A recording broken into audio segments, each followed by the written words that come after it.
మావదినమ్మది పసుపు కొమ్ములాంటి అందం, తన పసుపు రహస్యం ఏమిటి? అది తెనాలి డబుల్ హార్స్ గ్రూప్ వారి టీడీహెచ్ రిషిక పసుపు. డిసెంబర్ 5న బాక్స్ ఆఫీస్ను రూల్ చేయడానికి వస్తున్న పుష్ప 2 నుంచి ఫీలింగ్స్ సాంగ్ రిలీజ్ అయింది. జనరల్గా అల్లు అర్జున్ సినిమా పాట అంటే అందరూ బన్నీ ఎలాంటి స్టెప్స్ వేసుంటాడు అని ఎక్స్పెక్ట్ చేస్తారు. కానీ ఈ పాటలో మాత్రం 2 స్పెషల్ థింగ్స్ ఉన్నాయి. మొదటిది, బన్నీ కేరళ ఫ్యాన్స్పై మలయాళం భాషపై తన రెస్పెక్ట్ను చాటుకున్నాడు.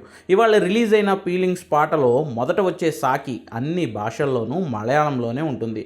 పైగా తన పేరును కూడా మల్లు అర్జున్ అని వేసుకున్నాడు అల్లు అర్జున్. ఆ రకంగా కేరళలో తనపై అభిమానులు ఇన్ని సంవత్సరాలుగా చూపిస్తున్న ప్రేమకు, మలయాళం లాంగ్వేజ్కు గ్రేట్ ట్రిబ్యూట్ ఇచ్చాడని చెప్పుకోవాలి. రెండోది, అందరూ బన్నీ స్టెప్స్ గురించి ఆసక్తిగా ఎదురుచూస్తే ఈ సాంగ్లో రష్మిక డ్యాన్స్ మాత్రం వేరే లెవెల్.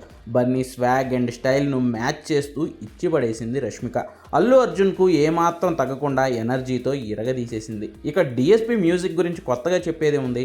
మలయాళం ఫ్లేవర్ ఉండే ట్యూన్తో కట్టిపడేశాడు. పైగా ఈ పాట కోసం తెలుగులో ఫ్రెష్ వాయిసెస్ను ఎంకరేజ్ చేశాడు దేవిశ్రీ ప్రసాద్. జానపద గాయకుడైన శంకర్ బాబు కందుకూరి, బోనాల పాటలకు ఫేమస్ అయిన లక్ష్మీదాసులతో పాడించారు. సో ఆ రానెస్ అండ్ ఫ్రెష్నెస్ పాట మొత్తం వినపడింది. చూడాలి, పుష్ప రిలీజ్ జోష్ను ఈ ఫీలింగ్స్ పాట మరో లెవెల్కి తీసుకెళ్ళడం అయితే పక్కాగా కనిపిస్తోంది.